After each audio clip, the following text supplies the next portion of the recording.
Have you wanted to use your home equity to pay off debt or improve your house, but found the old way too painful? There's now a new, better option for accessing your home equity.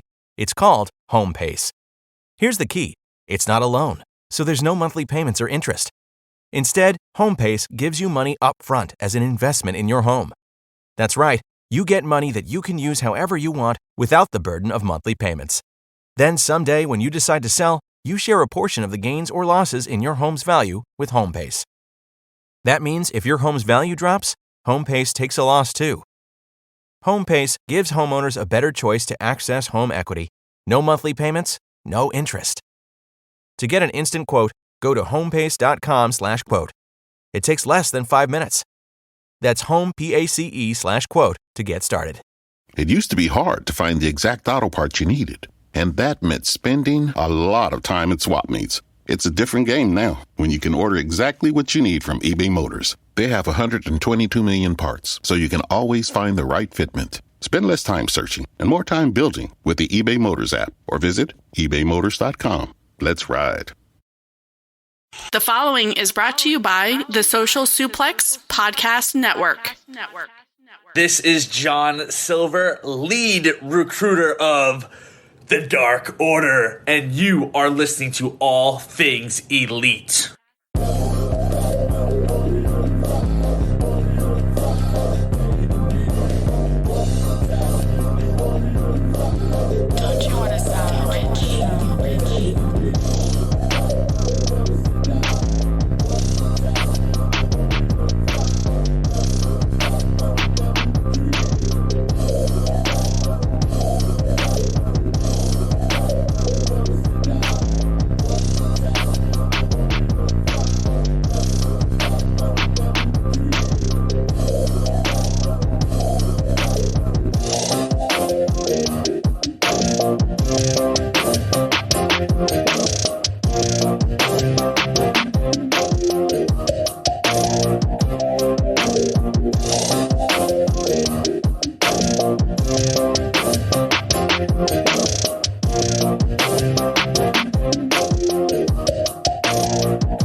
Welcome to the 150th episode of Social Suplex's podcast about AEW with a proclivity for positivity. Welcome to All Things Elite. My name is Austin Summons, and I am the host of this lovely show. Joining with me, as always, is my good buddy and friend and fellow Ticketmaster hater, Floyd Johnson Jr., my man.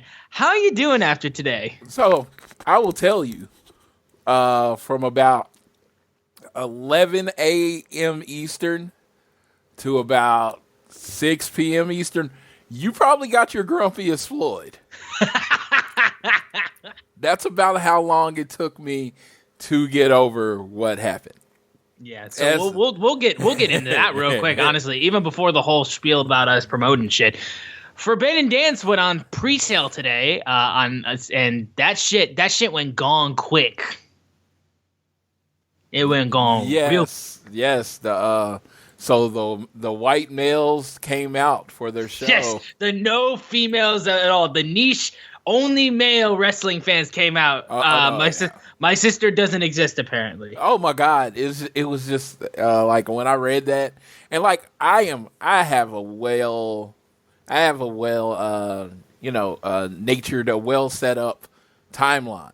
So because I don't block, I mute. Like, you just don't exist. I don't block. Yeah, so you scream in the void. I keep them followed so I can make sure they're muted, and I don't see what they say. Well, there was this one, and I kept seeing retweets where people were yelling at something, but I couldn't see the message. Of course. Because it was muted. And so I had to unmute it. And I read it, and I was like, well, isn't this like the dumbest thing that I've ever heard? Like, literally, if I'm never going to list, but if I want to talk about the most hardcore professional wrestling fans I know, Mary Kate Anthony and Issa, I would put them up. I would put those two people up against any men, any person in the world. Mm-hmm. Oh my God! I mean, literally, like I'll build up my sister on that regard too. I mean, Sydney for all of these meet and greets and all these shows, when All In first happened, and like we were thinking about doing, like, me, my friend Chad, and we were thinking about doing our podcast at Starcast for Podcast Row. Sydney went fucking ham to make sure that happened. That would not have happened for me and Chad if it wasn't for her. Like, she made that happen. She was the one that made that whole thing happen for me and my friend Chad. So, like, and then, like, when AEW was really going, I mean, she was locked in every single week. And, like, dude, like, people will spin their narratives about anything right now. Like, seriously, it's just like, it's funny as hell, but it's pretty predictable, honestly. It's like their first line was, AEW can't sell at the United Center. They can't sell an arena like that. They did off of a rumor for CM Punk. And then they're like, well, they can't sell it out twice. And then they did. And then now the theory is like, oh, it was all the hardcore, predominantly male people that came out and bought it. Or it's like, oh, it was all scalpers. Or, oh, they only sold out the pre-sale. You still got like 10,000 seats you got to sell. And I'm just like, motherfucker, like, get a life. Like, people are enjoying this shit, and you just gotta find a way to just dig at it. And it's like, you're finding nothing. You are grasping at the smallest straws that you can find and being like, guys, look at what I have to say. It's important. Man, some people just think, I mean, some people do this for a living. They do this. This is their livelihood. So even when they don't have anything to say, they still feel the need to say something. What happens then is you end up saying something unintelligent because you are not informed. You don't have enough of a circle. That's the one thing I'll say about me and my friends. My friends in my group, the Social Suplex group on Facebook, we all have a vast amount of friends. We have white friends, we have women, we have, all the different races, all the different sexes. We have sexual orientation, all that kind of stuff. Yeah, we have a lot of different friends. So we speak to everyone. And because of that, it's not a survey or anything. It's not official, but you can get an idea of excitement, right? People I know that I would consider the most casual of casual wrestling fans, right? We're saying, I'm going to try to get tickets. Women, men, people that, like, I haven't been to a wrestling show in 3 years. We're saying, well, I'm going to get on and see if I can get tickets. So when I said on this show that it was going to be an all-in type of feel when it came to tickets, I took that based on my experience communicating with people. I had seen a buzz and excitement of people that wanted to get tickets. And I knew it was going to sell out. What was our question on the show? It was it going to sell out? It was either was it going to sell out in under 30 minutes or was it going to sell out in over 30 minutes? That was the question. And it was in the ballpark of around 30 to 40. The only reason it took 30 minutes is because that's how long it took to process the orders. Pretty much. Those tickets were gone. Yeah. But going back to Floyd's anger, though, we're gonna sit on this for a little bit. So we can confirm, yes, me, Floyd, my sister Sydney. Anybody else that you want to confirm that did get tickets that you want to shout out real quick? So I was gonna say you, but me and my boy Tyler are going together. There are a few at Shining Polaris on Twitter. Her name's Christine. She's got tickets. Amy and Andy, Amy Nimity and Andy Nimity, they got tickets. I think they actually got floor seats. So shout out fucking goddamn. Most shout out to the Lucha Professor yes. JR. So it was me, Tyler, and JR all trying to get in. And JR actually got in and made the purchase and got us the tickets. He got through first. Shout out to JR. Shout out to Tyler for he took his break at work so he could get this done. It's a team effort because I literally, when I got through, I was plus 2,000. Yeah, no. When I got into the queue, I was about like 1800, I want to say, maybe 1700. Sydney was plus 2000 for about like 20-30 minutes. Like, she took forever to get in, so it was on me. I had to settle for upper bowl. Like, we got row 2 though, and it's pretty close to like where Floyd is sitting. We're like over top of him pretty much in row 2 for the upper bowl. So they're not bad seats, honestly, and I'm very happy that we were able to Yeah, pull it. Honestly, I don't even care. I think they released. I don't think that section was initially released, the 121, and then they released it somehow because we got like 10th row in that section. So I think they released it after you purchased your tickets, because you had said I got my tickets, and at that point in time I didn't have tickets yet. Yeah, I mean, we basically, like, the first thing that I could get, which was that, we were just like, let's do it. We got to do it, because I mean, like, that was my whole thing. Like, for All In, I had to call the arena in order to get tickets, and then they were upper bowl. So like, we were just like, we got to just get it, dude. Like, whatever we get, we get at this point. But That was how we worked out, though. We were able to get him, though. But Floyd himself, my angry, grumpy Floyd. How did the experience go for you before we get all of our plugs in and everything? So I made sure not to go to Ticketmaster, because the last time I had a bit of a ticket problem was because that it said that it hadn't recognized my IP. So what I did is I flushed my DNS. I restarted my computer.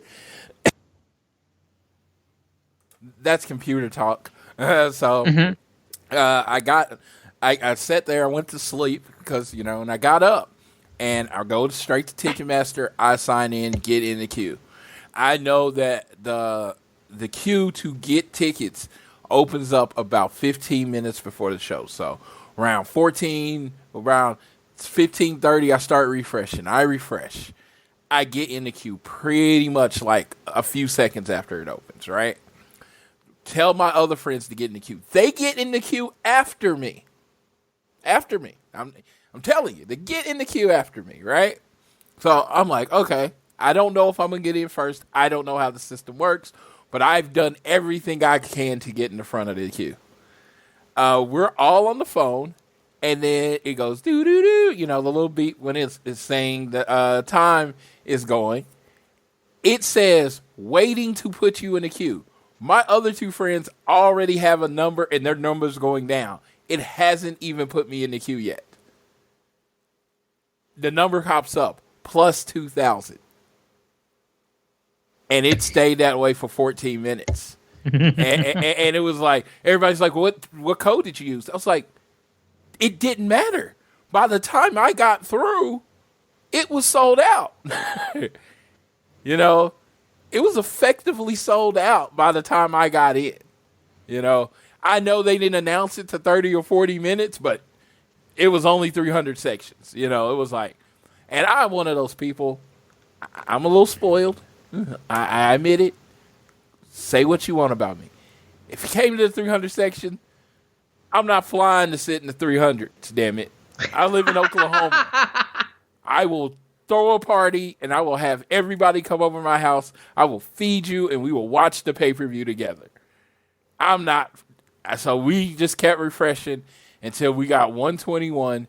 Dude, I almost bought platinum seats. I almost spent $1,200 for about 3 sections over and about 5 rows difference. God damn. I was going to be in that show, and I was going to be in the section I wanted to be in. I then got those tickets, and when I got through, I sat there refreshing for 30 minutes, hoping somebody's payment may not have gotten through, and I may even got another ticket. No such luck. I've had luck in the past doing that, but no such luck. No matches announced. This show's happening. That's it. I mean, no company has been able to do this in history before. WWE was the company. And yeah, that was the only one. WrestleMania, SummerSlam, Survivor Series, they just put those tickets on sale, and they'd sell 20 or 30,000 just because of the event. AEW has come in, and pretty much their product is they sell out their shows before a single match is announced. Mm-hmm. We got our first announced match for Double or Nothing 2 weeks ago or something. Maybe a week ago. Already sold out. We're not going to get a match for this until like June because I think they want Double or Nothing to happen. And NJPW has a show that happens on June 12th. So it might be 14 days before we get a show as exactly what this show is announced. It's sold out. Anybody that says AEW is not growing, okay. Hey, let me give it to you. Okay, it's not growing. I don't believe that. Air quotes all the way. But their fan base is so passionate that these 800 to 1,000 to 1,000,000 people that they get every week are going to keep them in business for 20 years. Yeah. Because that 800,000 people is as passionate about AEW as any football team's fan base is passionate about their team. And that's what I've been saying, too, for the people that are all like, when are they going to get casual fans? Motherfucker, they can survive off of the people that they have right now that are this hardcore. Like, that's the biggest thing. When you're a new company, your hardcore fans are the most important thing. The casuals will come because of the hardcore fans that will tell them about this. That's how this shit works. You can't just be focused on the casuals because you're taking a WWE problem and you're stamping it on AEW when the two companies aren't even in the same situations. AEW is trying to grow and build themselves as a new, young company.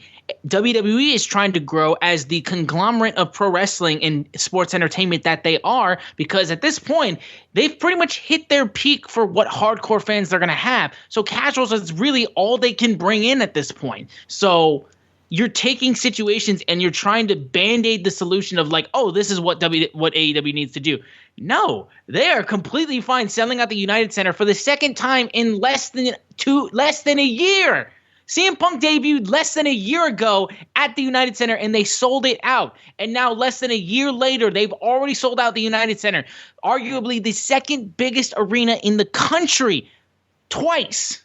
That's insane. And for any other company that wasn't WWE at this point in time, if any other company other than WWE did this like years ago, that would be insane. And it is the same case now. Now, it's an awesome thing. If you still prefer WWE, that's fine. But if you're trying to like pick apart and like be like, oh, well, this is bullshit, or oh, they did this only because of this, and you're trying to cherry pick and make bad take arguments and stuff like that and be like, oh, they're going to crash and burn or anything like that. You're trying to see like a company die and you're actively cheering its downfall. And like, listen, I'm not cheering the downfall of WWE. I want them to be good. I want wrestling to be good. If you're just cheering for the downfall of a company at this point, like, get a fucking life, dude. It's wrestling. Samoa Joe said on a tweet that yes, this AEW versus WWE is stupid. Just watch pro wrestling. And it's an ego thing. Yeah. And I always say this. I always said this on the show. I've said this on Twitter. I've said this to anyone that will listen to me. My first love before anyone, before AEW, before Tony Khan was born, was pro wrestling. That's my love. That is what I love. No wrestler, no entity, no company, excuse me, is bigger than pro wrestling in my mind. Cody has said that exact thing. It's no one's bigger than pro wrestling.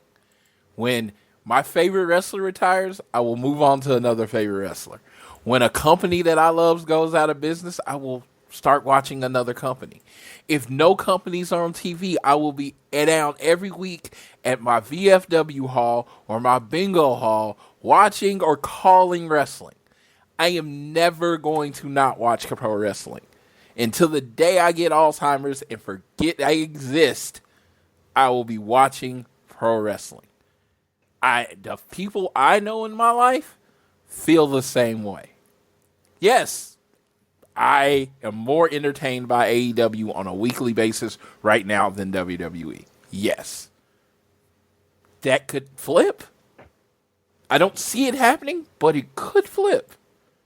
I am open to the idea of it flipping. Because I just love pro wrestling. The whole tribalism thing is dope to me. Yeah. I mean, again, you can have favorite companies. You can have favorite wrestlers. Just like I hate favorite team. But Austin, I root for the Chiefs and Austin roots for the Lions. I give him shit because it's fun, but nothing wrong with Austin rooting for the Lions.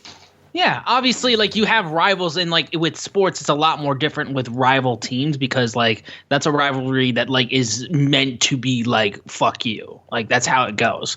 But, like, I don't wish any bad feelings towards, like, Packers fans. I laugh when they lose because, like, that's what I do. But, like, I don't care if you're a Packers fan at the end of the day. That's not going to change, like, the way that I talk to you or anything like that. It's just going to be, I'm going to bust your balls a little bit. That's what it is. It's friendly ball breaking that it is. And, like, I can do that with WWE fans, AEW fans, like, Impact fans. Like, we're just enjoying what we enjoy, and then, like, we're busting each other's balls because we're friends at the end of the day because we like the same thing just differently.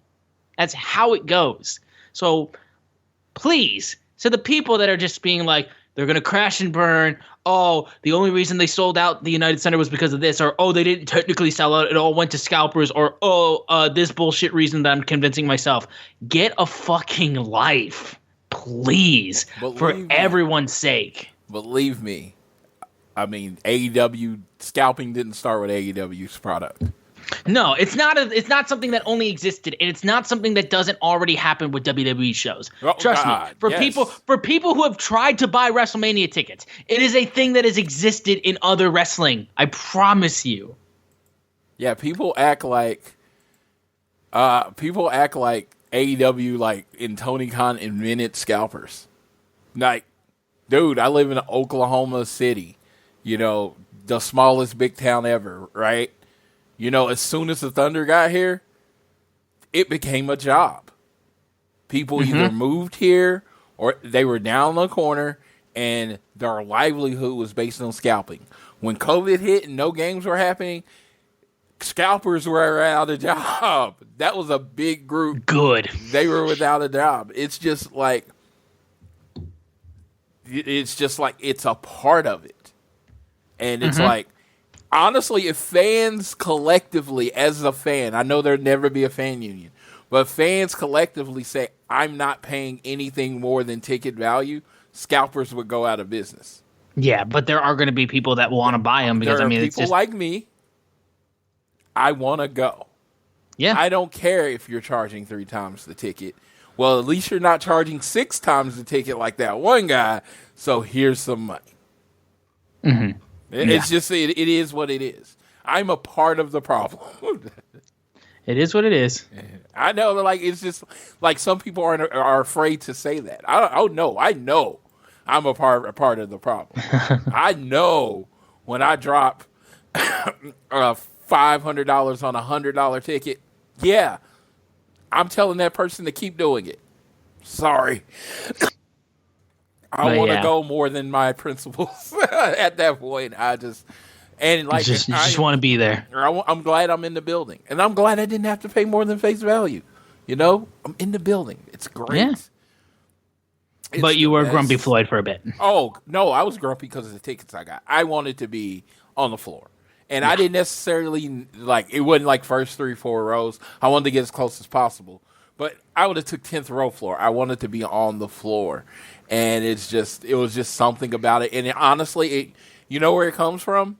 I wasn't on the floor for All In. You know what I mean? It was, yeah.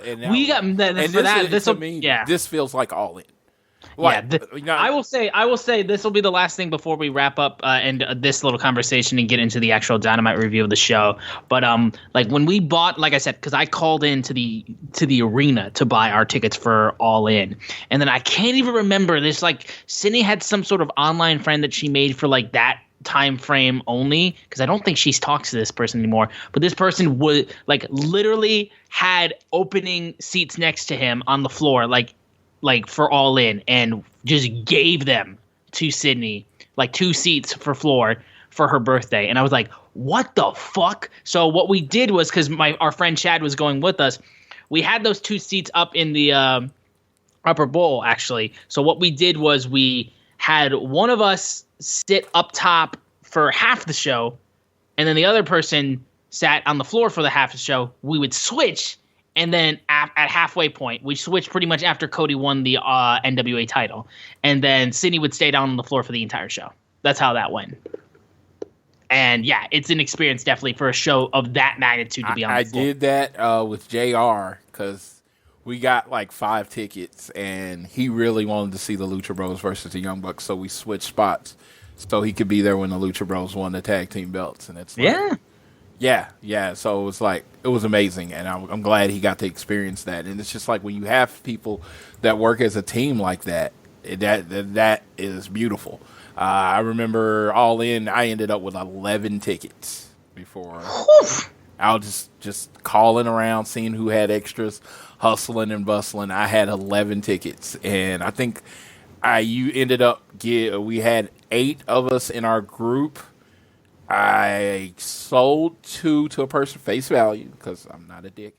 And I ended up that we were in line for Kenny Omega at Pro Wrestling Tees, and the guy's like, dude, I wasn't able to get tickets, and I just gave him the ticket.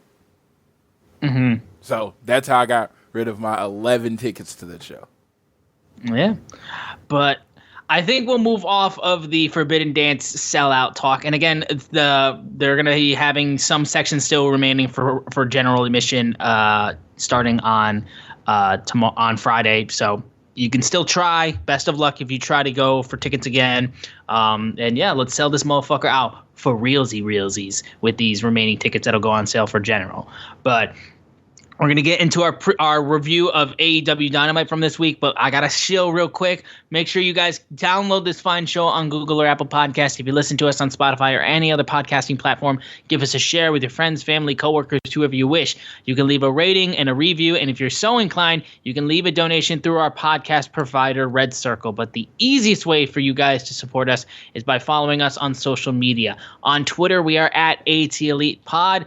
At Social Suplex are the guys that make this show possible. Please check out all the other podcasts that they have on their network. I am at Austin Szumowicz, SZUMOWICZ,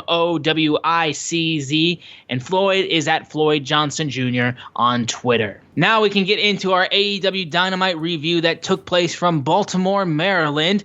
Shout out John Harbaugh, first of all, head coach of the Baltimore Ravens at this show. They cut to him like multiple times for one specific segment that we'll talk about later. But of course, I am a Michigan man. I know Jim Harbaugh. I tolerate that man. He won a Big Ten championship and he made the college football playoff this year. He did what I asked of him. But for like the last 6 years or so, he's been dog shit.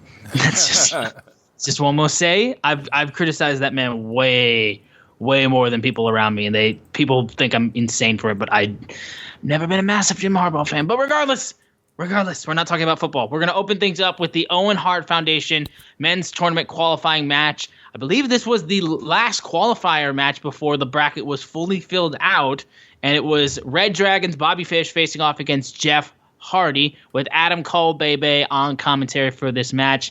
My God, I love how the pop for Jeff and Matt Hardy is like insane. Like they fucking go banana for when that music hits. I got to say the genius that is Tony Khan. Every week, the starting music is either Adam Cole or CM Punk. I mean, yeah, you know how to get that crowd going. That's from the how you get the of your crowd show. going. Yes, it's either Adam Cole or CM Punk. Yeah, I mean, like if pretty much the easiest one, and like, or you could do Jericho too. That would work as well. Oh yes. If you didn't have the JAS intro, because that takes the wind out of the sails a little bit. But that's the fucking point. Yeah.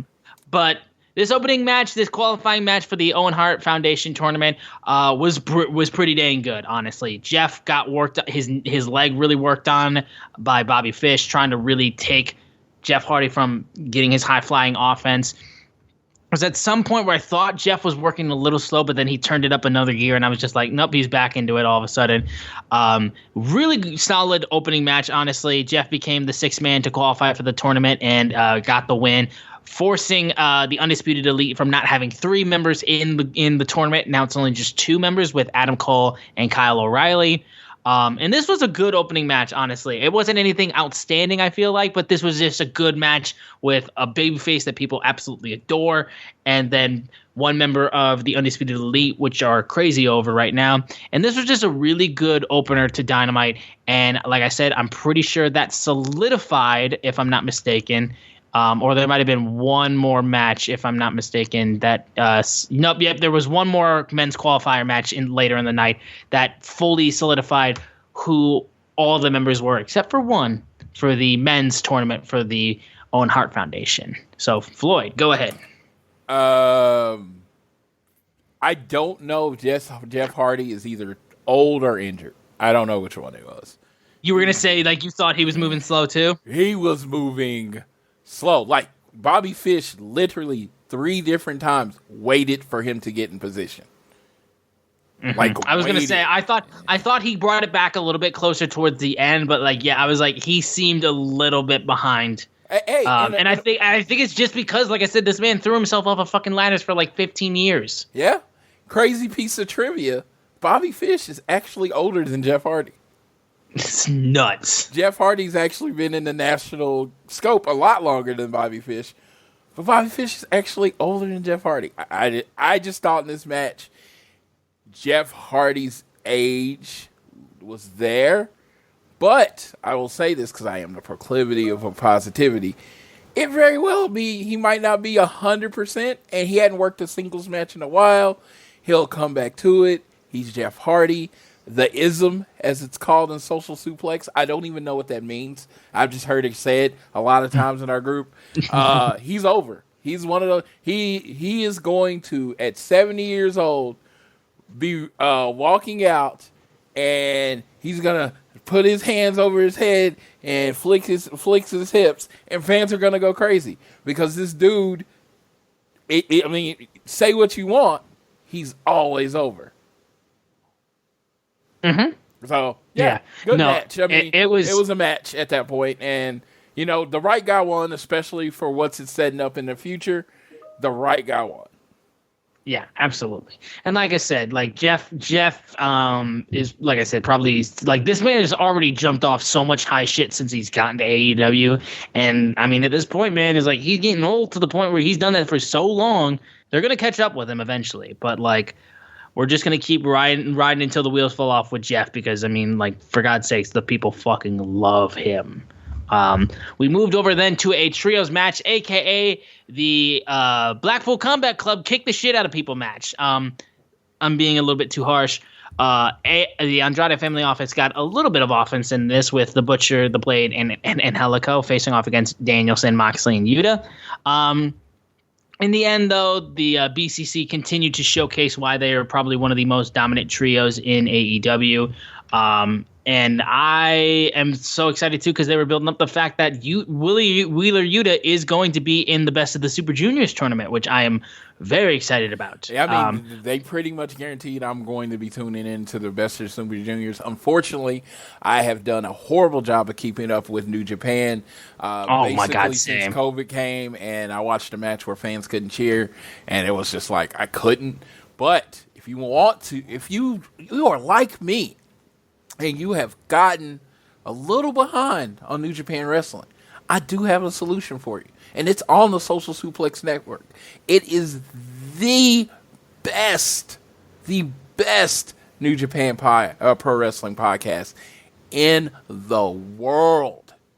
Keeping it strong style. With the godfather of Social Suplex, Jeremy Donovan, and probably the smartest man in professional wrestling, the young boy, Josh Smith. So, like me, if you need to catch up and get to know, make sure you watch it, listen to that. It comes out, the show usually comes out on Tuesdays or Wednesdays once a week, and they get you caught up. This week, they discussed the last pay-per-view and a little bit about the Forbidden Door coming up. Not a little bit, but they talked about the Forbidden Door coming up. So make sure you tune in to that show. That's a commercial. I don't do that very often, but with the New Japan AEW working relationship, you will probably hear that a little more often now. And you should listen to it because it's a great podcast. No, it's absolutely. I listen to the podcast before I knew Jeremy and Josh. Before I knew who they were, I was listening to their podcast to keep up with New Japan. So it's the best. It's one of the best podcasts you can listen to for that. But yeah, BCC continued to kick ass. I'm still waiting for those trios titles whenever the fuck they get announced because I'm waiting for them. I want them. I want them bad. But yeah, I love the BCC. They've been great. And yeah, I think we'll move on from that. Yeah. We had a backstage interview with the FTW champion, Absolute Ricky Starks and Powerhouse Hobbs. They had called out the AEW Tag Team Champions Jurassic Express, and Jungle Boy eventually said, came back and was like, you know what? You want these tag titles? We'll give you a chance, but first, you should defend that FTW championship that you almost never defend. And Christian was the one that also pointed that out as well. Ricky agreed to the stipulation and said next week on Dynamite, Starks versus Jungle Boy for the FTW championship, which would then lead to Ricky Starks and Powerhouse Hobbs getting a shot at the AEW Tag Team Championships somewhere down the line. Yes, I am very much looking forward to that. Thank you very much. And then this is the two young up and coming people. Jungle Boy, one of the pillars. Ricky Starks probably should be in that pillar list too because he has been just as featured since he arrived in his match, and he's been FTW champion forever. So we're getting a Jungle Boy versus Ricky Starks match. These are two very much pushed individuals going up against each other. So it is going to be great, and that's what it's building to, and that's just the tag match is going to be fine. Will Hobbs has been very underrated in AEW as he understands his role as a big man, so that tag match is going to be great. I like everything that's going on with this segment. And we also had another backstage segment with Keith Lee and Swerve Strickland, basically saying that they're not done with Starks and Hobbs. And that's pretty much what it led to other than that. But then we can just move over now to the next match. Wardlow facing off against, I can't imagine who it's going to be, MJF's mystery opponent, who was confirmed to be William Morrissey. And yeah, is Big Cass. Wardlow got great reactions as he got brought out to the arena in handcuffs with the AEW security. And Morrissey, goddamn, like we talked about it last week, but this dude is like unrecognizable since he's returned to wrestling. Like since he's returned from his demons that he battled, he looks like $1,000,000. Like goddamn. And honestly, if I'm being honest with myself, this was like my second favorite match, I think, on the card, if I'm being perfectly honest. They did a good job of letting Morrissey looking good. He looked good in this match. He looked fluid in this match. Some people's like that it looked like there was a hitch in his giddy up. I did not see that. I didn't see it. I just saw a few people that I trust pointing it out. But I thought they made him look dominant, and he played to the crowd, and he helped to shut up the chants that were going on. They had a chant of "We want Enzo" from one side of the building, and then the other side said "No, we don't," which a lot of people feel that way. I've always been an Enzo fan. Don't look at me funny. So, but I did not want him showing up tonight. This was about almost like the re-debut of W. Morrissey. Every time I watch Impact, I like it. I don't keep up with it weekly to week, but every time I watch Impact, I like it. I want to say that before I say this. This was kind of Cass's or Morrissey's re-debut to a national audience. Mm-hmm. And I know, please, if you watch Impact, do not get offended. They're great. They're great. They have done a lot of done a lot of good for him, letting him, rebuild himself, get his life in order. But on a national scale, this was like his re-debut, and he came out and he looked like $1,000,000. Like, if I am the WWE, I'm calling so when's your contract with Impact up? I'm calling him back because they saw a lot in him. He just wasn't ready for it yet. Yeah. This man looks ready for it. Yeah, and the unbelievable work he did of shutting up the crowd chanting for Enzo with him doing the stupid chicken walk that he does and then just telling him to shut the fuck up was great. I mean, dude is so big and strong. Like the way that they were able to just showcase like how strong each guy was, being able to knock them off each other's feet.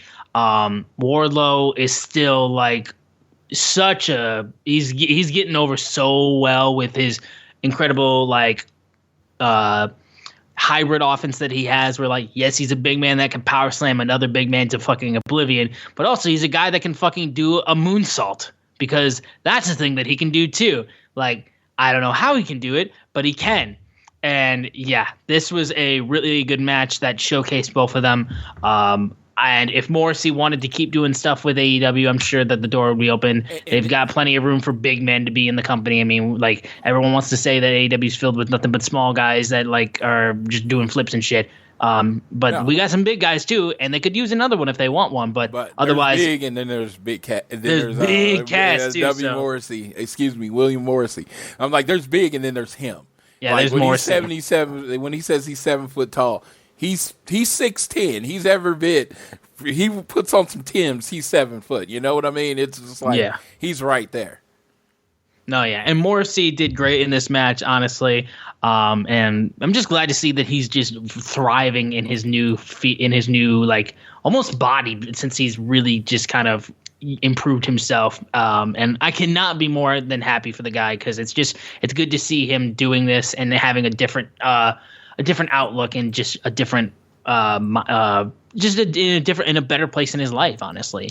And I hope nothing for the best for him if he continues that Impact, or if he does more stuff with AEW. Whatever he does, like, I'm glad to see that he's doing a lot better. Dude, he could definitely like be like a heel's muscle. Like, if he was available to sign with AEW, if he was the new Wardlow for MJF, I think that would be like super awesome. Sure, yeah. And after the match was over, though, Wardlow had security try to put him in handcuffs. That did not work. Wardlow actually lashed out this time and knocked every single security guard that came down his path and knocked him down, screaming, "Release me from my contract. This will keep happening until you release me."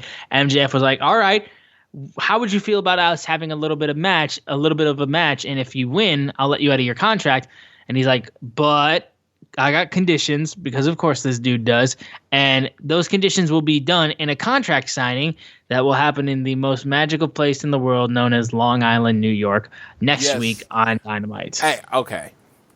I feel like I like MJF in his thing, but this whole thing with the stipulations to get a match with him, it's becoming kind of like a sitcom. You know? Sitcoms, like, you got your beginning, you got your middle, and you kind of knew when you're watching a sitcom when it was coming on. That's what MJF's storylines are coming on. I'm like, maybe they add a wrinkle over the next few weeks before we get to I'm going to always leave it open, because AEW doesn't disappoint. But it's becoming like, it started with Cody, and now, Jericho, and it's just like, and even CM Punk, and it's just like, oh no, yeah, no, it's like you gotta get through so many guys before you even get to touch MJF. Then he'll have to make some stipulations into terms of how you get your hands on him, and then he'll probably get the better of you the first time, and then you'll eventually get your way to him for a second time, and then you'll actually get over on him. Yeah. So I just like, as much as I love MJF, how many people are we going to cycle through the same thing on? Yeah, and like this, like that's the biggest thing. We don't want this to be like the only play that he has in his playbook, because MJF has shown himself to be unbelievably good at like adapting to a situation, because I mean, like, he's a character that you could put in anything and he could get heat, and he could get a good focus on the story.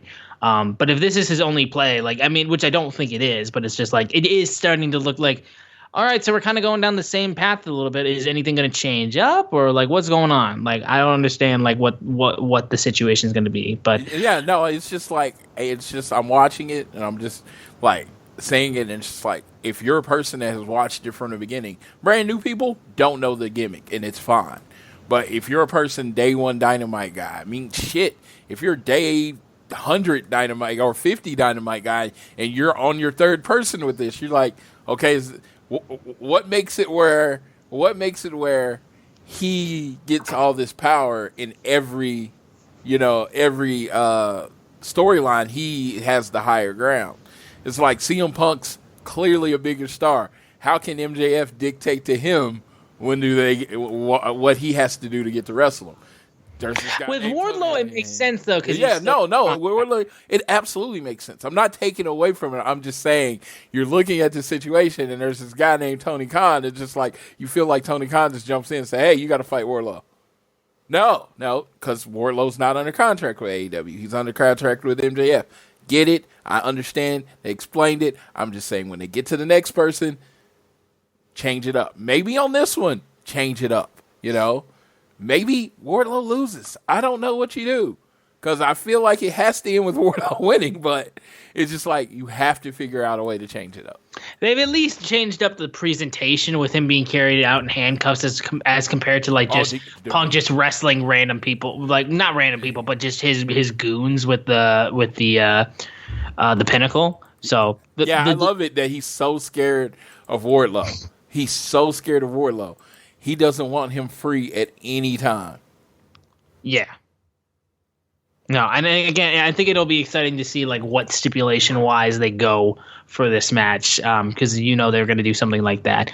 But we will then move over to in-ring interview with the AEW World Champion Hangman Adam Page, and his response since being announced that he will be defending his championship against the best in the world, CM Punk, at Double or Nothing.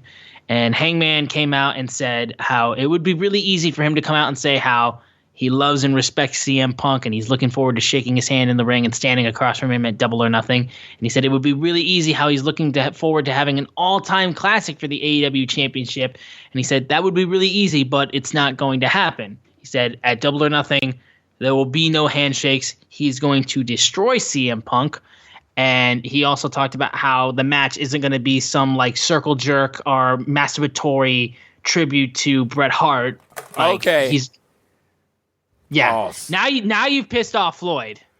You picked my side. I had no dog in this fight. Yeah. I was planning on going to Double Nothing, sitting in my seat, having on my Darby Allin shirt. Probably DMing me if Punk loses, like busting my balls. Ready to give you shit. And then Hangman goes and picks my side. I will be in a CM Punk shirt. At Double or Nothing. And I am Punk all the way. That's what I'm talking about. This dude insulted me. Now, everybody's like, well, he didn't say anything about FTR. A masturbatory Bret Hart tribute match? What do you call the match that happened last week? Yeah. Or the match that happened with Dax and Punk. Dude. I felt like I've always been there for the horse. I've always been there for the horse. And the horse kicked me in the chest. Yeah. You know what happens when a horse kicks you in the chest on a farm? You put that motherfucker down. Mm-hmm. So I'm calling on 2013 Floyd. Hey, 2013 Floyd. This is Floyd. Think we got to go back in the saddle. Oh, yeah. Oh, really? It's time to let you out. Yes. 2013 Floyd is let out of his cage. Yes. We're going to put that horse to freaking sleep. You know what? It might have taken a little bit longer than I would have personally liked. I would have liked it if you had remained loyal to my boy since you were in 2013 and all that types of stuff. I would have liked that, but you know what? I'm not going to get picky. You've seen the light, at least. I believe that Hangman Adam Page, who I've got nothing but love and respect for, like I said, one of the top AEW champions out of the four that have been world champion in AEW, and probably could be argued to be one of the best because his run to becoming champion was one of their best stories that they had put on in the company's history. However, I believe that gold is going to that man's head.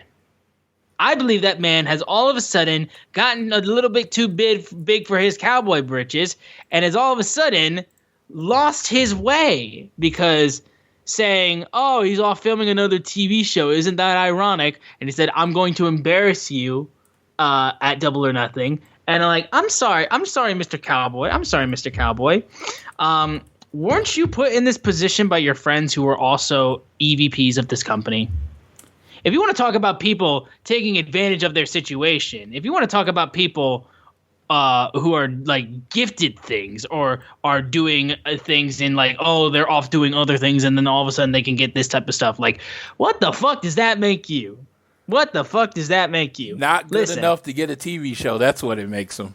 There you go. So, like I said, this is all of a sudden like y'all. You wanted to make this. I was gonna be like cheering for my boy at the same time, but I wasn't gonna be like going bad on Hangman. Like, why would I do that? But now you fired the shots, and now you've made it an issue. Now you've made yourself Eddie Kingston is what you've done. And I love Eddie Kingston, but I also hate Eddie Kingston for a very good reason. And it's because CM Punk hates Eddie Kingston. So, Mr. Hangman Page, like I said last week, I was in attendance. Have you wanted to use your home equity to pay off debt or improve your house, but found the old way too painful? There's now a new, better option for accessing your home equity. It's called HomePace. Here's the key. It's not a loan, so there's no monthly payments or interest. Instead, HomePace gives you money up front as an investment in your home. That's right. You get money that you can use however you want without the burden of monthly payments. Then someday when you decide to sell, you share a portion of the gains or losses in your home's value with HomePace. That means if your home's value drops, HomePace takes a loss too. HomePace gives homeowners a better choice to access home equity. No monthly payments, no interest. To get an instant quote, go to homepace.com/quote. It takes less than 5 minutes. That's homepace/quote to get started.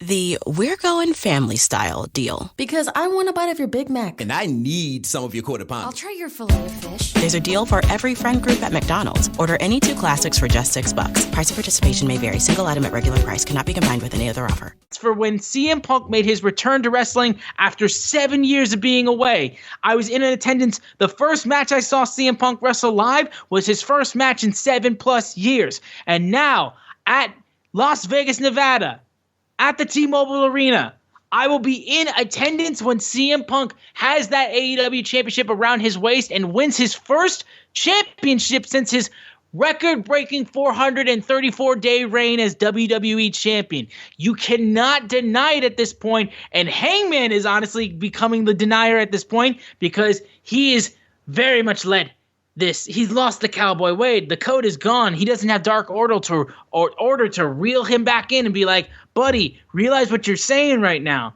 So, Hangman, I love you, boy, but you're getting turned into glue right now. We're taking the horse to the glue factory, and Cowboy shit is going to be replaced with thousands and thousands and thousands of chants for CM Punk. And I'm so glad Floyd is on my side for that. But you know what? Hangman had to make that comment, which I'm sorry, man. I know you don't like it when people like that just like you got caught. You got like he was spraying bullets and you got friendly fired. Dude, I just saw the guy. We talked. Shit, I was really close to giving him my Hangman Chase figure because he said he didn't have it. I was feeling that dude. He's so nice. He is. And then he had to go and try to hurt me for no reason. I didn't do anything to him. Yeah. I mean, hey, FTR did drop him on the head and take his tag team belts. Hey, that's water under the bridge.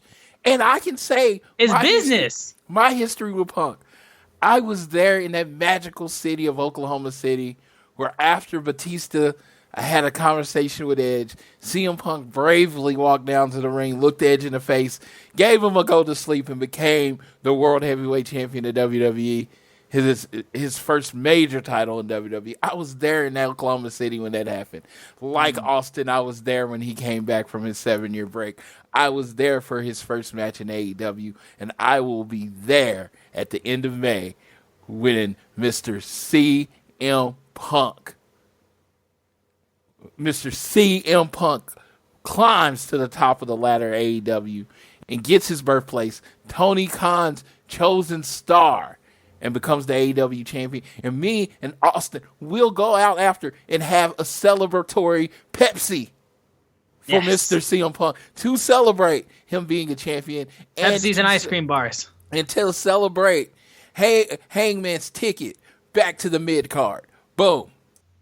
Yes. And I cannot wait for the people who are going to come at me and be like, you do know that it's probably in Punk's best interest to put Hangman over. You know, he doesn't need the championship. You know, Punk wanted to put a spotlight on the younger guys, and if he ruins Hangman's title reign, it would be a terrible decision. I don't understand. Like, you play to win the game, okay? That Herm Edwards said it. You play to win the game. Yeah, he's been nice and he's been giving everybody the rub, but it's time for Punk to take what's his. Yes, my switch done flipped. Yes, this is different, Floyd, but this switch was flipped by Hangman. This person always lived inside of here. He was always here, but I had him in a little box. I was trying to bring him out. Hangman said, hey, let's open the box. Floyd, CM Punk fan, is back. Screw that horse. Let's go. I know so many people are going to be pissed off because they loved it when you were like reeling me in with my CM Punk fandom, but now you're on my side. Now you're on my side. See, now you can't escape the CM Punk fandom. Whether you want to or not, it will remain on this show. And it's now been amplified because of that horse. Because of that goddamn horse.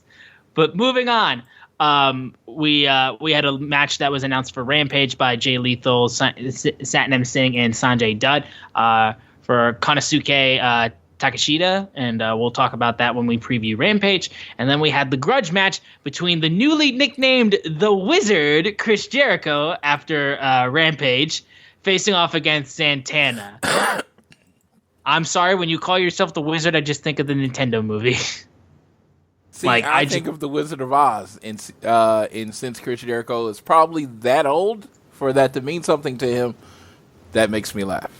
There you go. Well, I just think of the Wizard just because of that. I just imagine Chris Jericho sitting on Universal Studios backlot tour as he gets yelled, "Just sit down and have fun, damn it!"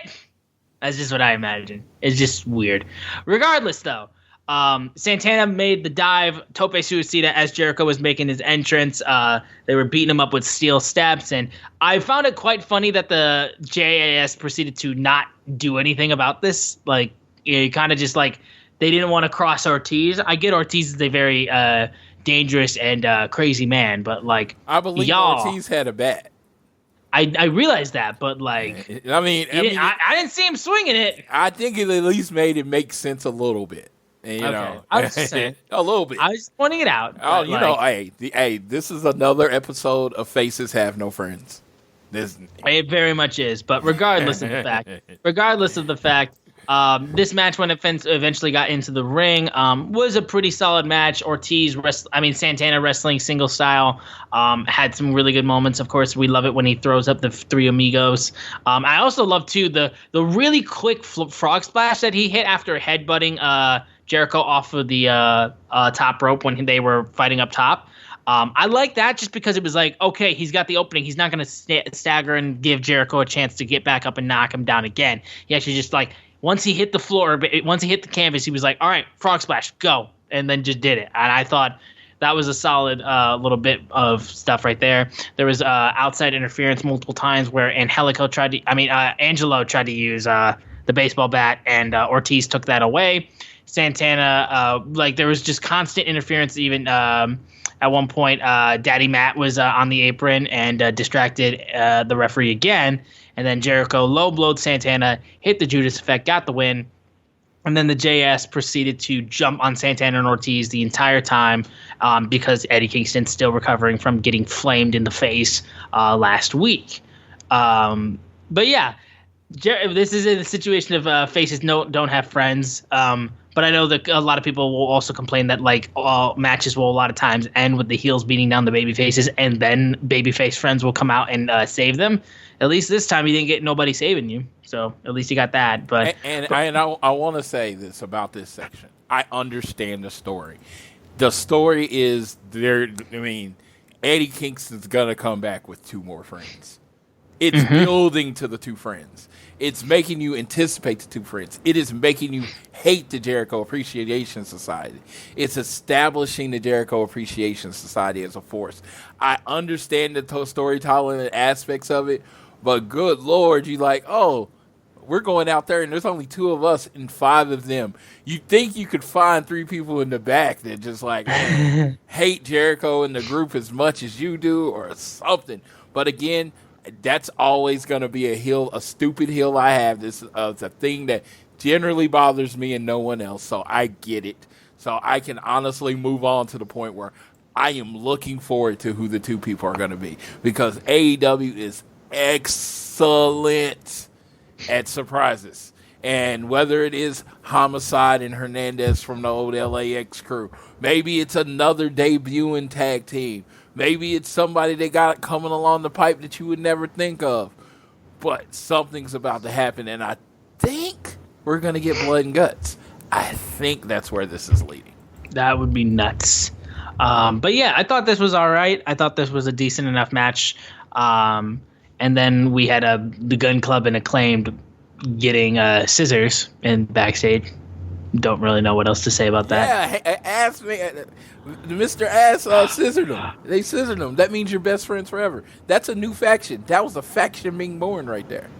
Okay. I don't know what the faction is going to be called, but or are they just going to be under the window of the Acclaim, or is it going to be the whole Ass family?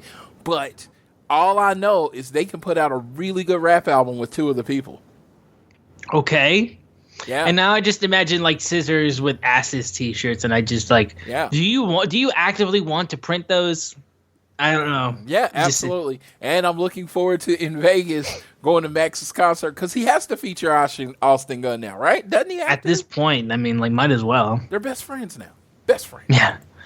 Moving over now, we had the Varsity Blondes, who on AEW Dark earlier in the week made the call out to the House of Black that they were going to call them out on Dynamite.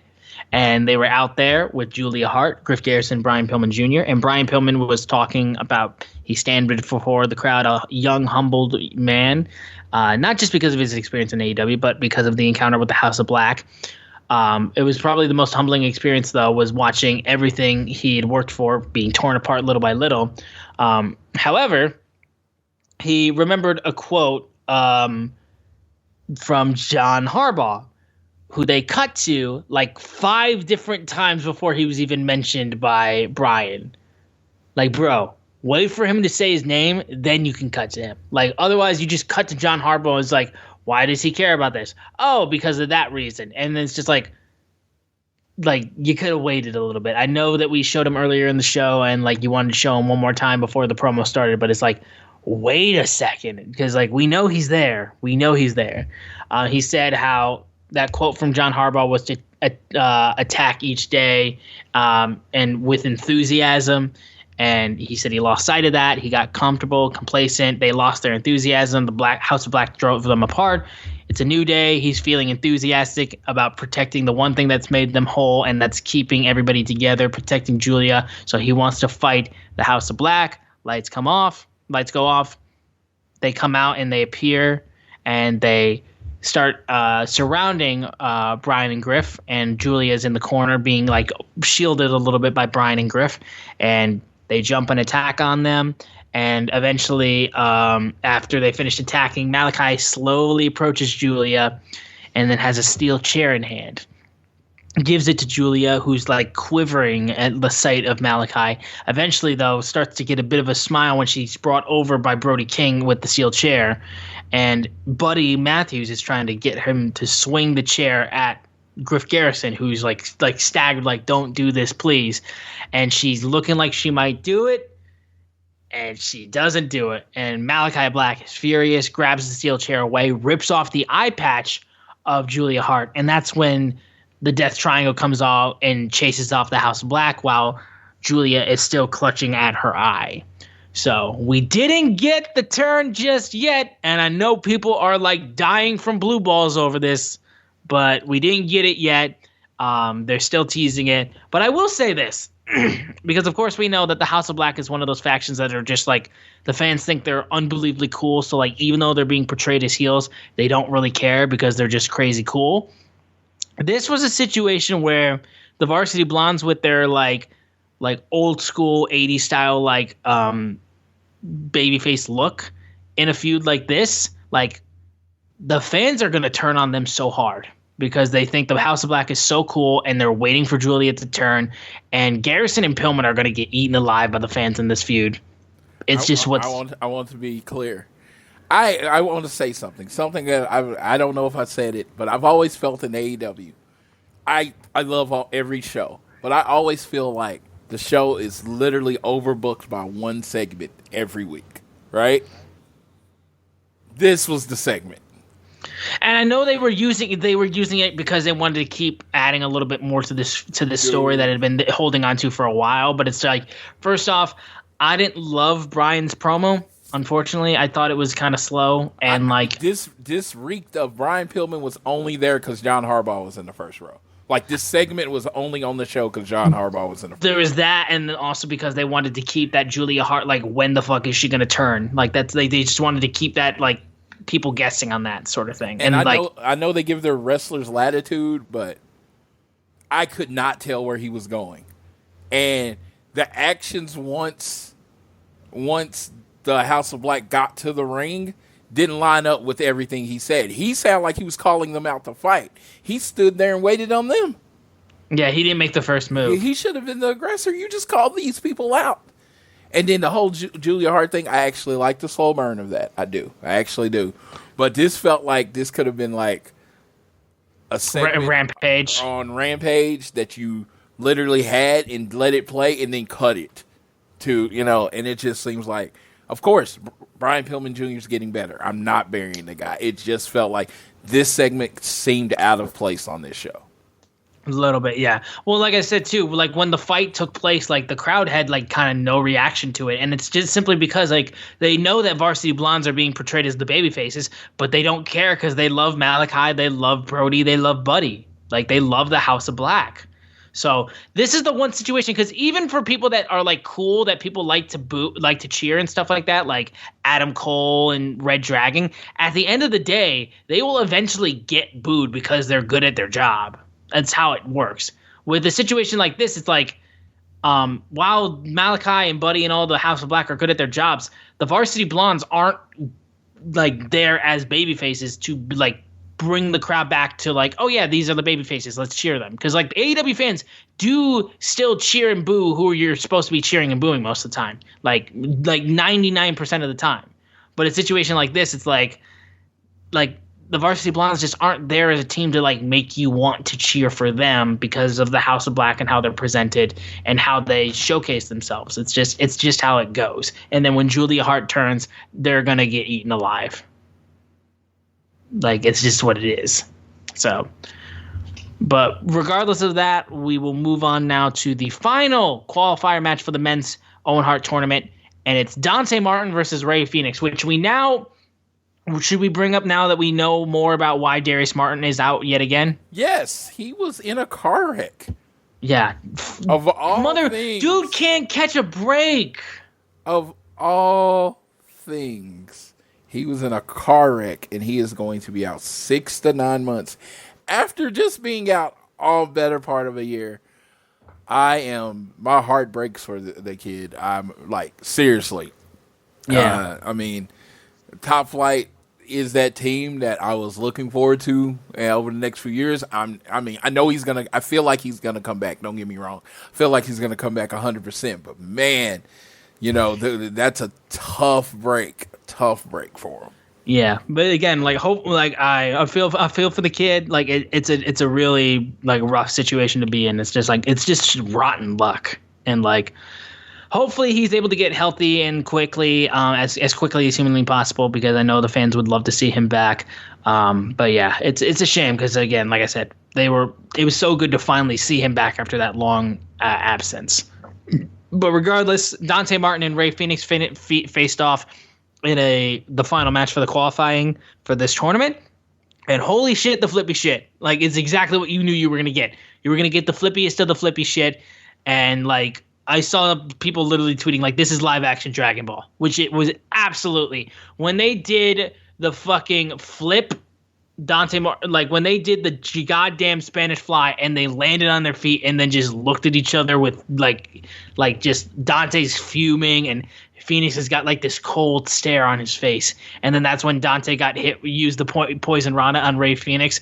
Like, fucking hell. Like, dude, it's unreal. And, like, there was, like, the one thing that they talked about that they hadn't seen, the back-flipping Russian leg sweep, which, like, off of the second rope. Can't say that I've heard that move before in my life. Rey Fenix got the win. Kind of made sense because he just came back from injury and they want to, like, put a spotlight on him again by getting the great driver that he put on Dante.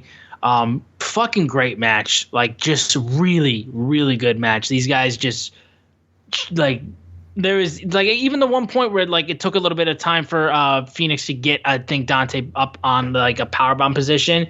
Didn't matter because, like, dude, these guys just killed it. Like, such great work. Man, watching him made me think AEW should do, like, a Star of the Future tournament. And it should be, like, on Dark Elevation. Like, 25 and under, never held a title kind of thing, and just let, like, Martin and Lee Johnson and Lee Moriarty and all of them just go at it. Maybe give one of them a title shot on the Dynamite at the end, at the end of it. And of course, they could lose, win, whatever you want to do. But it's just, you have so much young athletic talent that it would be nice if they got to, wrestle against each other kind of featured. Martin is one of them. This match just was like all you could see was dollar signs. You could see, like, oh my God, if there wasn't an AEW, this guy would be like the star on the indies. That's how athletic and that's how much agile and everything he is. This had the feels of the first time I ever saw Will Ospreay and Ricochet. I'd never heard of either one of them before that match. And I saw them, and they were flipping and doing the superhero pose. This had that same kind of feel where you were just seeing some kind of crazy athleticism. Just hats off to both of them. I've always said Rey Fenix, when he can stay healthy, top 5 wrestler in the world, because he just has a way of putting things together that I have never seen before. I saw the flip unprettier or whatever you want to call it, that move. Oh my God, so much stuff in this match that I honestly wouldn't need Excalibur to describe because I wouldn't even know what the movements are called. That, oh man, just chef's kiss, hat tip. These dudes are phenomenal. Absolutely. But we then had Thunder Rosa come out as the AEW Women's World Champion, and she called out the number 1 contender for her championship, Serena Deeb. Some things change, some things stay the same. What was the first feud that we got to bring both of these two girls to AEW? Thunder Rosa versus Serena Deeb. And now AEW's women's champion is Thunder, and Serena Deeb has worked her way after winning the street fight against Hikaru Shida, and she is now getting a title shot to Thunder Rosa, which means, you know what this means. The Straight Edge Society will be holding AEW Gold in 2022.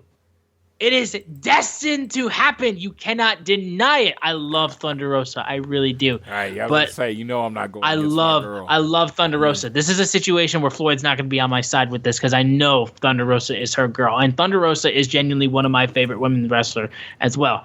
But, like, just for the fandom in me, myself, as a CM Punk fan, just to be able to say, like, the thought of the two of the biggest members of the Straight Edge Society, Punk himself and Serena Deeb.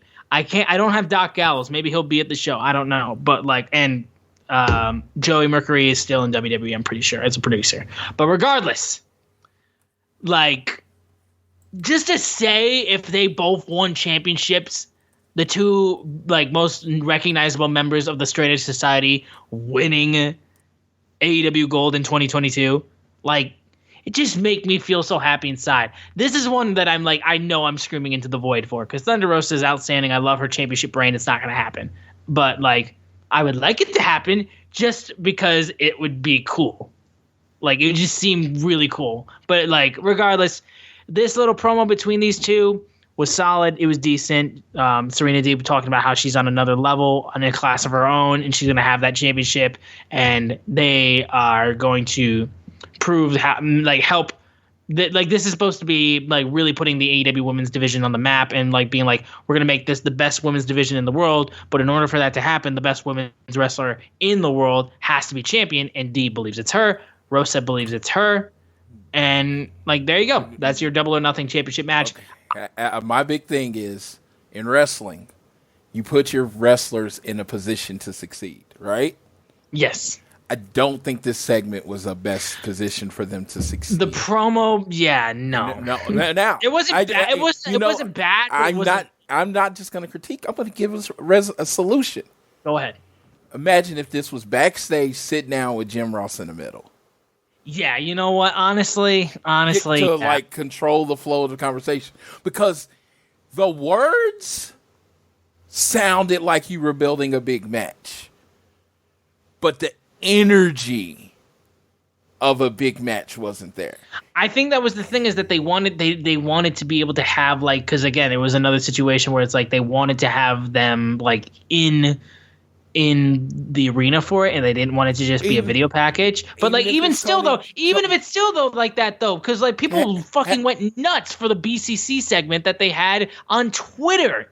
Yeah. So much so that they said, put that on Dynamite, and they did. Yep, Tony Schiavone in the middle of there, helping direct the flow of the conversation. It was just a couple of, like, long-winded segments where you could just tell the audience checked out. And yes. I just think it could have used a voice there. Whoever it is, it could have used a third voice there to help direct the conversation. Because they were going for intensity, and they didn't hit it. It wasn't a perfect hit. No. Yeah, no. I mean, borderline miss. It was very, you could call it a miss, yeah. Yes, because it was like, you just follow that amazing match. The crowd's pumped up, and it's just like, then you just got like 10 minutes of talking, and it was just like, I mean, Baltimore checked out. They checked out, and unfortunately, they never came back in this episode. Yes, and then we get into the main event then, the Ring of Honor Women's Championship unification match between Deonna Purrazzo and the interim champion, Mercedes Martinez. And this was a Ring of Honor main event, and I think it was fine. I don't think it was match on last was a decision. And you just go with that decision, and don't get me wrong, but like hindsight is 20/20. Everybody's an armchair booker. I honestly say Martin and Phoenix probably should have went on last. Personally, because nothing happened. Like if Mercedes Martinez next challenger came out, and that led to a big moment at the end of the show, absolutely. But I always did. I watched it when it happened, and then I read it back because I always like to. And this was a perfectly executed, well-worked match. Lots of intensity. Told the story. Built to the finish. All great, right? Just no one cared.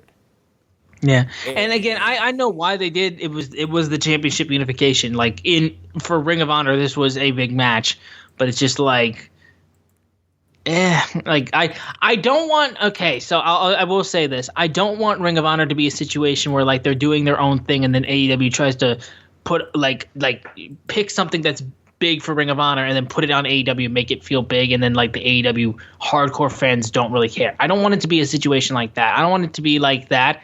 And I'm kind of worried. Like, again, I would be perfectly fine if Ring of Honor just does what they want to do, and then like if they want to have like a big Ring of Honor like huge match on like an AEW pay-per-view, go for it. But like I don't want them to be like just like, okay, this is a big deal for Ring of Honor, let's put it on AEW, even though these people maybe may or not care for the Ring of Honor storylines. Just because you own Ring of Honor now too and you own AEW doesn't mean you have to have them like like intertwined that much. They can do some stuff occasionally, but like I'm wondering, like, because we had the issue with the Satnam Singh debut with the Ring of Honor TV title, and then we had like this match not getting the reaction that they were intending for. I don't want Ring of Honor to like feel secondary for like AEW. I want them to do their thing and be good at it. Like that's just what I want. Yeah, and like I said, it's like I'm all about women's wrestling. I'm all about featuring it, all about putting it up front. But when you have something like this that kind of goes off without a wet fart, I think it does more damage than good. I don't think this was as damaging. No, I'm just like it's just to those cheerleaders, the assholes that are like, oh, you can't do anything with women's wrestling. It's like, okay, we're looking at this and it's just it's not a lack of trying. I think the show just wasn't laid out to the point where people could like remained hyped for it. I think there was a bit of issue of the layout for Dynamite that may have messed it up. I think this could have been the main event, and like I'm fine with it being the main event. I just think some things before it kind of took the wind out of the sails for the excitement for the possible main event. But yeah, it's a situation where like this was an okay average Dynamite, I think, with some pretty damn great moments. But I would say again, this is an average Dynamite, I think, is fair to say. Oh, fair to say. It was a solid to show. I thought the first hour kind of kicked ass, and the second hour wasn't that great. Yeah, but regardless, that was AEW Dynamite for this week. We're going to preview this upcoming episode of Rampage that is taking place tonight when you guys are hearing this. We are having Hook in action facing off against JD Drake. We get the match, like we said, Konosuke Takeshita facing off against Jay Lethal. Yuka Sakazaki will be facing Riho in a qualifying match for the women's tournament for Bret Hart. I think that's the Owen Hart, and I think that's the last one. I believe, like I said, I think that is the last one. And then Toni Storm and Ruby Soho will be teaming up to face off against Dr. Britt Baker, DMD, and Jamie Hayter, who had a little back and forth on this episode of Dynamite as well. So, Lethal and Takeshita I'm very excited for, because I've seen Takeshita on Dark, and I think there's something there. But I feel like he needs somebody to really bring out that side of him. So, one of the better wrestlers in AEW, a consummate professional for like ever, Jay Lethal is the guy to do that. I agree absolutely with that. I think he'll be a great person to put a spotlight on him as well, and then eventually still get the win. But still, it'll be a really cool match, I think. I'm interested in where they go with Sakazaki versus Rio, because they flew Sakazaki in earlier this week. They literally pulled her from Tokyo Joshi Pro show to come to AEW to wrestle. Do you think they would fly her all the way here just to have her lose? I would see. That's the thing. It's like I would like her to be like the underdog because I love Riho. I really do. And like she's one of their best that they have. But like, yeah, for you to do something like that, you kind of wonder, like, is Yuka going to get an upset here? Because it just seems like it'd be weird to fly her in for one singles match. Unless it's a good payday. Yeah, maybe a Dark Elevation or whatever. It's just like, it feels like you could have put kind of anybody in that spot to take that L. You know what I mean? But like, I love Yuka, so I don't care. Yeah, no, I do. I loved Yuka. When she first got announced, I was like, Yuka's gonna, after one person left the AEW, I was like, Yuka's gonna be my girl. And then, COVID happened and we didn't see her for like ever. So right. I am rooting for Yuka in this match. I'm rooting for Yuka real hard. It's just, like I said, it's the thoughts running through the head that I don't, stop. It's like, would they fly her all the way over? And this is like, 10 years ago, I wouldn't even known that they just flew her all the way over there. But this played out on Twitter. This wasn't like this secret. It's like, oh, she's not going to be in Tokyo Joshi Pro because AEW called her in. Huh. Okay. Yeah, so that's interesting. Yeah. And then the matches that were announced for next week's episode of AEW Dynamite. CM Punk and John Silver. Okay? Yes. didn't ask for that, but I will be happily accepting it. The Meat Man versus CM Punk. Well, CM Punk has to beat up all of Hangman's friends before Double or Nothing. Makes sense, I mean, at this point. But at this point, dude, Hangman hasn't even acknowledged the Dark Order. So, like, they might be friends with Hangman, but I don't think Hangman's friends with them at this point. Yes. I mean, you're right, but it's just like he's getting, they're getting up to, they're getting up to that match, and it's like Hangman's next. And in Long Island, CM Punk's favorite place in the whole wide world, Long Island. Who can't even boo that man properly? People were booing Eddie Kingston people were booing CM Punk when he was wrestling Eddie Kingston louder than Long Island was booing CM Punk. I gotta say, I am excited for MJF's pop next week. I am as well. Yeah, it is crazy how much they love that terrible, terrible, amazing human. He's so amazing at being a terrible human, but yeah, in Long Island, he's a face. Does Wardlow get cheered in Long Island? I want to know. Does War Pig get cheered in in Long Island? Because I think that's the true test on how over Wardlow is. If he gets cheered in Long Island, something's happening. Yeah, you gotta have a title on him in the next 3 months, because that's over. Because I saw CM Punk get booed in Long Island, which I honestly didn't think could happen. They barely got any muster on that. Like I said, people who were booing Punk louder when he was wrestling Eddie Kingston. It is that. Come at me with a different take. I am right in that regard. Then on Dynamite, of course, next week we're getting the Owen Hart men's tournament is starting up. We're going to have Darby Allin versus Jeff Hardy, Adam Cole versus Dax Harwood. We also got confirmation that the final spot in the tournament for the first round, who will be facing off against Samoa Joe, is a wild card, is a Joker. Wow. So we don't know who that's going to be. So I've heard the prevalent two names. I do not have any inside sources, so nothing that I'm about to say is a spoiler. The two names I've heard the most are Cesaro. That was fucking what I was going to say. And the second one is Davey Boy Smith Jr., which I think is the most appropriate one, because you would actually have a Hart in the Owen Hart tournament. I think that would be solid. But yeah, so when someone said it, I'm like, so you would have a Hart in the Owen Hart tournament? Genius. I'm like, that's genius. Well, then it's but then you get put in a situation where it's like, okay, how far does this go? Like, how far does he go? Does he win the whole thing, or is it won by somebody in AEW? Yeah, I don't know. I when we look at the bracket, if I'm gonna bring my bracket up, and because that's the thing, is Davey Boy Smith going to be the one who beats Samoa Joe, or is because again, no, I'm looking at let's see, I had the bracket right in front of me second. So on the left side, we got Ray Phoenix versus Kyle O'Reilly. I think that can go either way, but I'll probably go O'Reilly just because I think they're trying for something different. Then Samoa Joe versus the Joker. And to me, it depends on who the Joker is. I think if it's O'Reilly, then it'll be Samoa Joe versus O'Reilly. If it's Ray Phoenix, I think it'll be Ray Phoenix versus the Joker. I mean, I know that's kind of a safe pick, but I don't know who the Joker is. I feel like it's going to end up being somebody nobody expects. Jeff Hardy and Darby Allin, I think it's simple. It's Darby, Adam Cole, and Dax Harwood.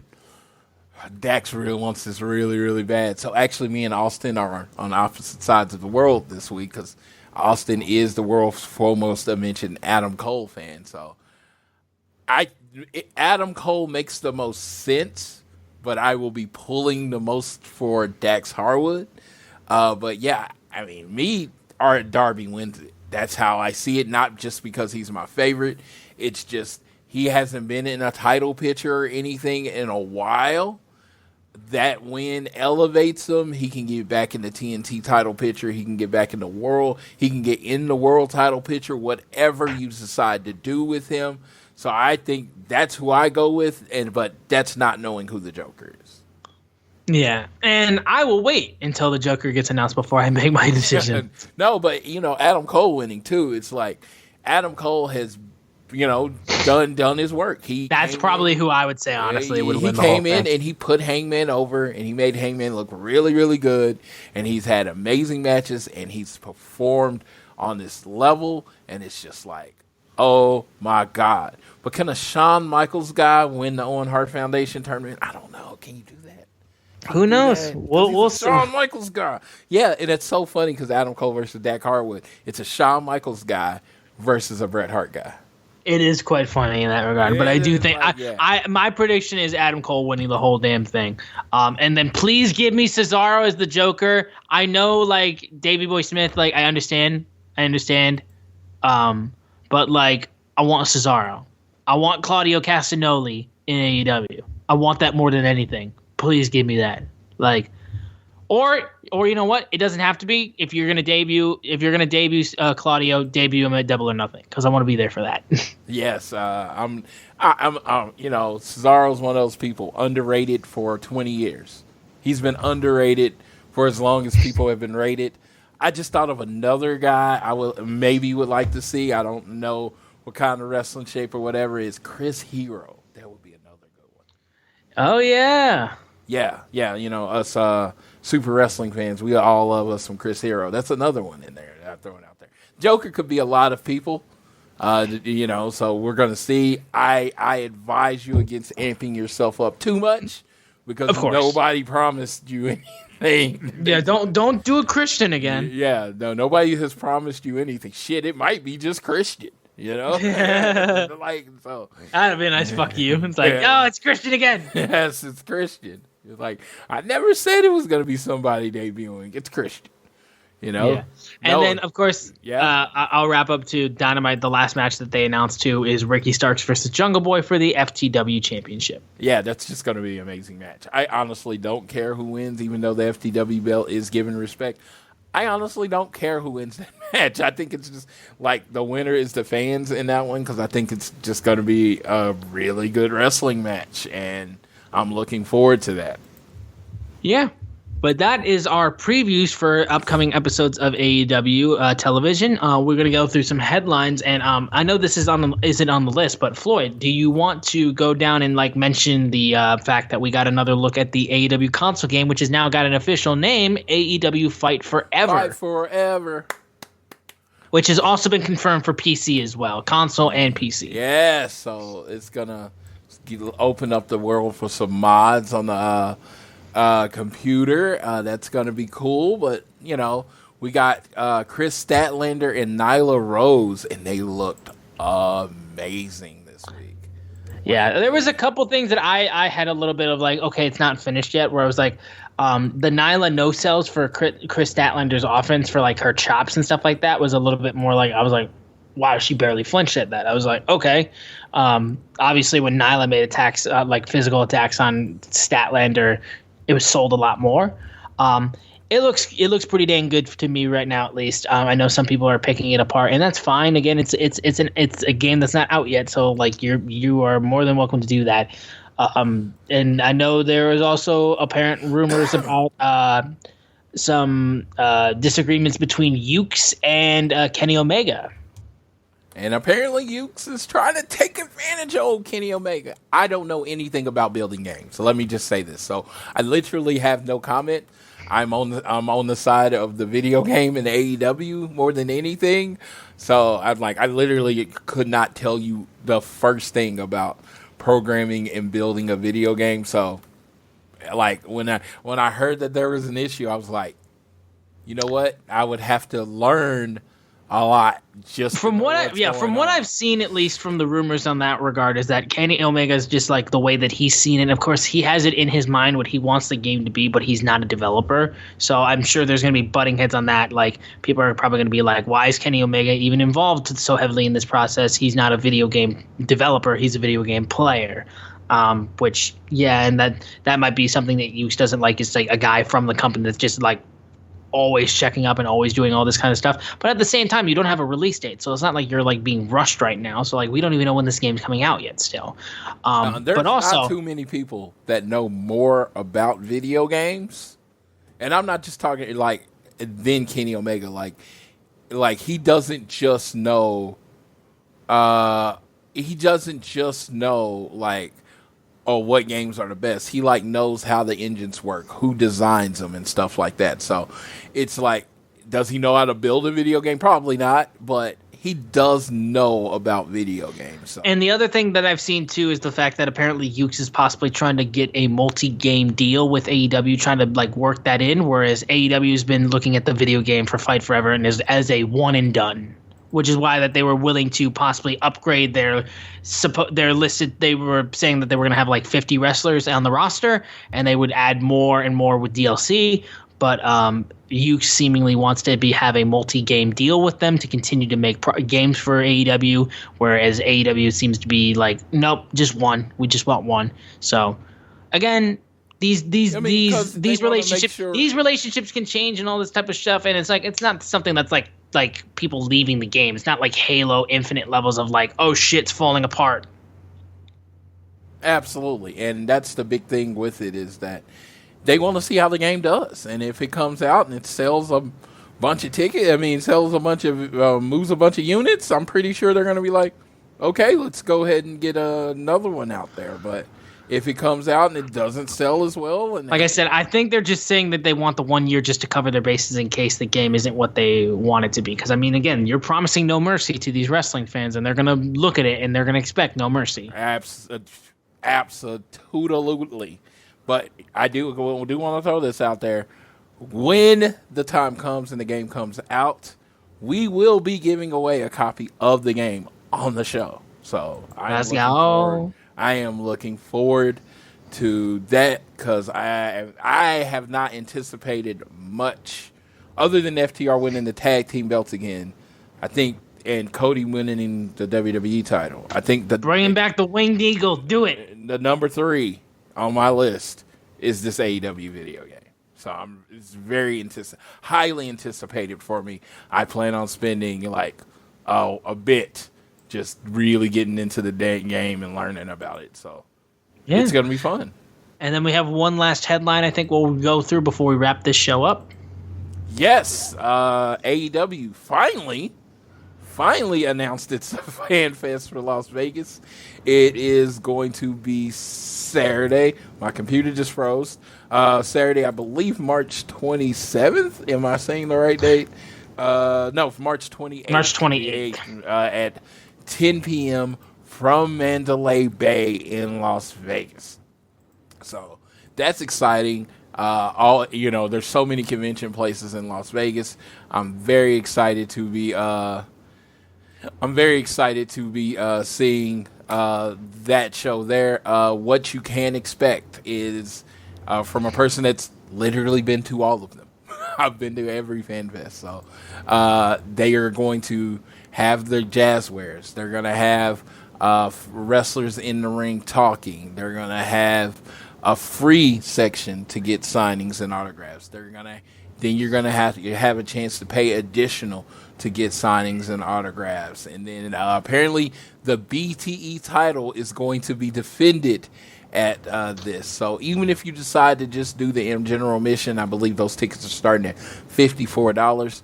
If you just decide, hey, I'm just going to do the general admission, that is definitely going to be worth the money. If you're there to do meet and greets, that'll be worth the money too. It's going to be a good time. Tickets go on sale today, technically, May 6th at noon Pacific time. That is, at 10 a.m. Pacific time. I said the wrong time. 10 a.m. Pacific time, which is noon Central and 1 p.m. Eastern. Am I right? Am I saying that? You right? had it listed as 11 a.m. Central time, which would be noon Eastern time. Noon Eastern time. There you go. I was like, the math. It's simple math, but when you're trying to just talk as you go, it gets very confusing. But yeah, I imagine general admission at Orlando sold out. So if you're even thinking about going, go ahead and pick up that general admission ticket when they go on sale. I will literally be in the movie, and at 11, I'm going to go over to the little section where it's away from everywhere. You can use your cell phone and buy my general admission ticket. Because like I said, I personally know if that this can sell out, and then some, you know, like some people that I know that go to everything weren't able to get into the Fan Fest last time. Yeah. All right. Well, I think that will do it for this episode of All Things Elite. Thank you guys so much for being a part of this show and listening every single week. Please continue to download this fine podcast on Google or Apple Podcasts. And if you listen to us on Spotify or any other podcasting platforms, give us a share with your friends, family, coworkers, whoever you wish. Leave a rating and a review, and you can leave a donation through our podcast provider, Red Circle, on Twitter, as my cats are jumping all over the fucking place behind me. On Twitter, we are at AT Elite Pod, at Social Suplex are the guys that make this show possible. Check out all the other shows they have on their network. I am at Austin Sumowitz, SZUMOWICZ. Floyd is at Floyd Johnson Jr. on Twitter, and I'm going to go calm my cats down, but I'm going to let my good friend Floyd take us home on this episode of All Things Elite. All right, so this week has been a lot of newsworthy week. Today, we started recording on Cinco de Mayo, went into May 6th. Revenge of the 6th, if you're a Star Wars fan, so happy Star Wars Day. Cinco de Mayo, Revenge of the 6th, to everyone out there. Have an amazing weekend. Support your favorite wrestling companies, and make sure you watch Cody in his, first non-WrestleMania premium live event since he arrived in WWE this Sunday on WrestleMania Backlash. But with that, I will leave you. Be nice to people, and with all your heart, whether it is home, work, or school, always do your best to be elite.